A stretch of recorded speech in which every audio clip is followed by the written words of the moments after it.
of his LeBlanc for the first time in a while in competitive play. Seems like it, but actually no, they will flip at their last second over to the Cassiopeia. So just going to go back to more consistent comfort here for Faker. Unfortunately, won't be seeing that LeBlanc. Hasn't played it since summer season of last year. It's been a very long time since he played LeBlanc. Actually, I tell a lie. Played it once during the spring season, but again, very, very long time ago. Heavily deprioritized for him compared to his early days. And the Orianna fit the comp. They decide to take the Jarvan and then just wait and see. Orianna does very well into Cassiopeia after the early levels. So while it is a count big of sorts, it is Faker, and he definitely knows how the matchup works. So sort of matchup where you can go really well as Cassiopeia, but the wave clear when you get 5 points into your queue makes Orianna usually pretty comfortable into the matchup against Cassia. That's when you find out that they're actually flipping the Fiora into mid lane. It's top Cass again for SKT. That's painful laning into Orianna. Probably wouldn't be fun. I think it's sort of matchup where if you had mastery of Orianna, you would smash a Fiora, but in solo queue, I wouldn't necessarily recommend it. If you don't get every auto attack in, then certainly potentially get bursted down, but as far as we know, it's going to be standard, and yep, it will be. So Untara on Fiora. We've seen him play Rumble. Every SKT top laner in their contracts pledges to be a great Rumble player. The next champions are interesting, so seeing him on Fiora is going to be a bit of a learning experience. It's a different type of comp for SKT, unless they can just run over the early game and make the comp irrelevant. I mean, ADD played very well early on with that J4, has the synergy back yet again with the Graves from beyond out of the jungle. So maybe they can just have another repeat performance in the top lane, just against a different enemy this time around. Blank on the Gragas, not going to be able to be as aggressive as we saw him against Everate with that Lee Sin. And just having Untara and Blank, we expect SKT to tighten up and have a tighter ship in Game 1. All right, well, undefeated for Blank. Let's see if he can maintain that and close out this series, or if MVP fires back.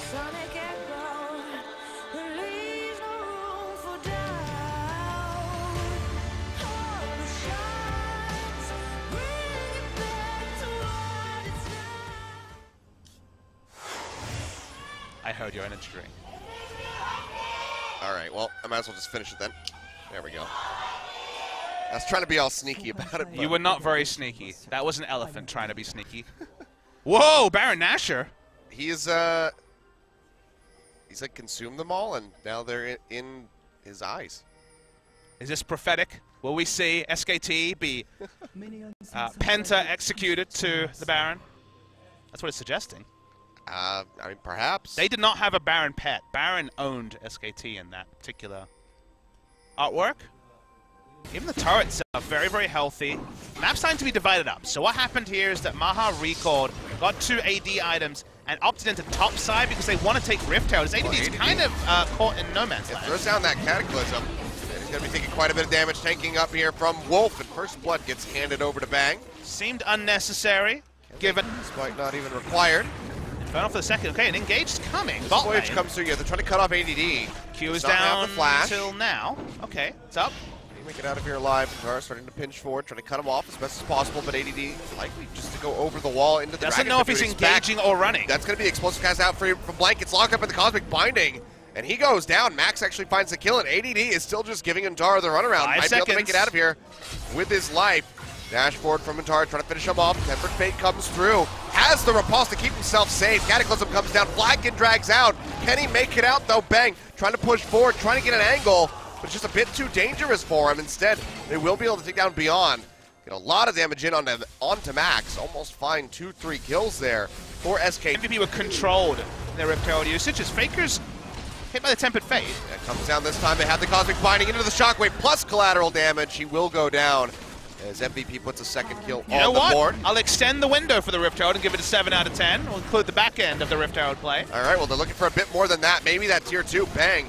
They're taking away that outer turret at the top side of the map, and there's just so much damage from MVP. They will be finding this. They can all exit safely. But you can see what SKT are doing. They were not going to caught Untara in that situation. Flash, but just like that, things are going pretty well for Untara, and now he's got pressure on this inner turret. Let's have the Vision's go for the solo kill. Oh, but this might have just been the bait here from ADD. Cataclysm comes down. Untara locked in, will fall. Very nicely done. ADD having faith in his team to collapse, but SKT on the other side of the map, Wolf and Faker start to try to duo this out. Blank now arriving, can take up the Baron, but they It will peel back. Seems like he got the call to go for an ult from Untara, but he wanted to make a play and have his team take Baron. Now Baron's once again on the menu, but this time it's MVP. We've seen this before. This time it's blank, though. I mean, it's 10 seconds on the clock here, and Judges have the TP available, but the Baron's going to go low. Tempered Fate comes out, locks up Blank, which means Peaunt can get it. They take the magical journey out to safety, and they find some kills on the escape. Looking for Max. Cosmic Binding comes in, not going to find a stun. He will go down. Seems like SKT might not get more than that. Abyssal Voyage comes through, and immediately they just rip right through Bang. Wolf going low, ace in the hole. He's going to have to flash to the other side of Blank to keep himself alive. It's a bit too risky. They will find a tier 1 turret in the mid lane. But Baron over to MVP, and they're keeping this game close. Yeah, super interesting passage of play. I actually thought that was a really good force on the Baron from MVP.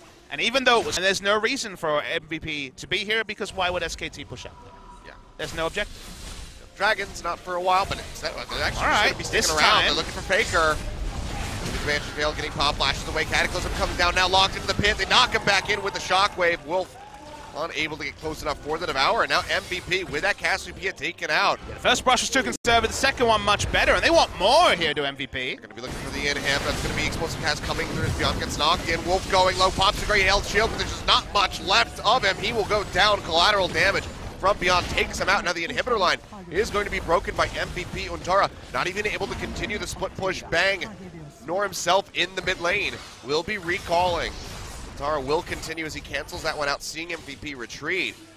But an inner turret, all that SKT can get picked up after losing 2 members of their squad and an inhibitor. Yeah, really nicely decisive play coming through from MVP. Sort of thing we didn't see. SKT's trying to come down a corridor, and MVP is saying, are you going to go left, are you going to go right, which way are you going? Well, they've decided to go right, this time with the Baron started. The Ash Arrow comes through, does lock up ADD and Untara, getting ready to TP in. 2,000. Going low, Blank, can he make it into the pit this time? Body slams in, the spike comes through way too early, gets taken by Beyond in the end. 1 kill picked up as Ian does go down. And they pursue forward. Untara gonna get locked up by the Cosmic Binding. Go over the wall. Still chasing in, they're trying to take down Maha. Will be dashing forward in onto the Ash. And they should be able to finish him off. Now the base, they're gonna have to go back because that is under siege. The Super Creeps pushing into the bottom side, looking to take out that first Nexus turret. Yeah, so Baron buff is claimed by MVP. Only 2 people died. As you mentioned, Achilleo, it's a crucial factor that someone has to defend. So they can't really take multiple objectives against the run. For now, they're actually just giving up the base. The minions are leashing between 2. And Tara, only one to return, doesn't have teleport up. Bang may get SKT in and complete this one. I mean, every time Untara shows, they know he doesn't have teleport, so they're so safe to walk up. On the backside of the fight now. Engage tool not up yet from Ash. Gragas ult is up. Still needs to be perfectly placed here from Blank. MVP smell and engage. Still hasn't started. They're gonna pop in ADD. Can he make it over to the portal? Yes, he can. Takes a magical journey out. Dar will be jumping in onto Max. Any pick is golden, throws apparently. Down the redemption. That's gonna be the Tempered Fate coming through. Oh, misses from Orianna. Yeah. Will still die. Ash Arrow. How much does Faker want this? He wants to launch! Flashes in. That's going to be redemption coming down. Maha picked off right off the bat. ADD flag and dragging out of the Cataclysm, keeping multiple members locked in, but still in such a bad spot. Takes the blast cone over the wall, but it seems like it's just a matter of time for SKT to be able to take him out. He's going to go bot lane. He wants to try and run towards the inhibitor. That's where he wants to attack. Clearly, he's not going to be able to pick that one up. Will be chased down from Untara. Big engage from SKT. Faker happy to flash in on the Cassio. This is hilarious. ADD is just so very annoying on the J4 at the moment. Blank will be coming nearby, just try to pinch him in. He's wasting a lot of time. I mean, this could be time that SKT is split pushing, but they have to be worried if they leave him alone, he'll be taking that inhibitor. And because the Baron or the Drake is not spawning soon, the fact that he's dead for 50 more seconds while there's 4 people up isn't even relevant. It's not going to force a 5v4. When he respawns, he has teleport up, so I think it was actually expertly done and had to be responded to by Untara. And look how annoying that's going to be in the mid lane. Like, Bang can't even get a push going. SKT are not the sort of team to let 3 inhibitors die in front of their faces without engaging. So they go for this big play. Any pick is golden, and the hula hoop on the ultimate here, because of the riposte coming through, means Orianna ult is down, Abyssal Voyage is spawned, and Faker says, yep, I'm a man, flashes in for the miasma, and it turns in as huge damage at this point, obviously. They end up getting 4 for 0 over the course of this, as ADD lives for another 1 minute of game time, which is a long time. And Max is just charging down the top lane. Wolf will be hot on his heels. He's just trying to create a commotion. He has a Baron buff, remember. But I don't think it's going to be enough. They're going to try and force it. Max force back. He's buying some time. Wolf trying to delay this as much as possible, just not able to get it. But even then, Max does not have the Tempered Fate to keep these turrets alive. SKT, I think they might have finally done it. So long still on these death timers, so close. MVP, that's the game that they can feel damn good about at the end of the day. So close, but it's still not going to lead to a win there, Achilleos. SKT, they're not necessarily celebrating. Very interesting end to the game where it looked like MVP had all the options. They made the play around Baron, super cleaned up. Untara had the items to kind of take over the game. And end result's going to be SKT 2-0. Even if you think about the game, you're like, wow, really good early game in game 1 for MVP. Mid-game to late game in game 2, pretty good by MVP as well. But no points and another continuation in the loss streak for MVP. Now, if only we could just connect the dots between the two, take the start of game 1, the mid to late from game 2, put them together, and then have a victory. They've had series where they've had neither of those bright spots, so there were bright spots here. This is better for MVP, but you're going to have to probably tell the players that tomorrow after they've calmed